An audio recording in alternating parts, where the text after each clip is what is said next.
Hello friends, welcome back to the new video guys. In this video guys, we are going to talk about guys screen timeout setting guys. How can we customize in our Tecno phone? If you want to customize yourself your screen timeout setting, so as you can customize yourself. And guys, now let's see how to customize screen timeout in our Tecno phone. In this video guys, I am going to show you friends.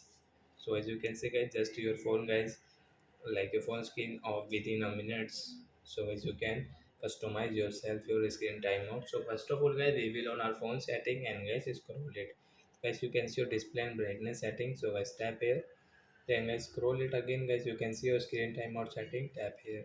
So as you can see guys, we have 7 screen timeout setting: 15 second, 30 second, 1 minute, 2 minute, 5 minute, 10 minute, 30 minute. So as you want to customize guys this 2 minute, so guys wait for 2 minutes, then guys your phone screen will off guys within 2 minutes, means after 2 minutes. And guys, you want to customize guys your 5 minutes, so guys tap here again and guys click on your 5 minutes. So guys, you can see after 5 minutes of inactivity, means guys after your phone screen is on, and guys after 5 minutes guys your phone screen will off automatic. So like that guys, you can customize yourself guys 2 minute, 1 minute, 5 minute, 30 minute and 15 minutes setting. So I hope friends have understood how to customize the screen timeout in a Tecno phone. So that's it guys. Thanks for watching. Guys, now we will meet our next video guys with new topic. Before going guys, please go and like my video, subscribe my channel. Bye bye friends.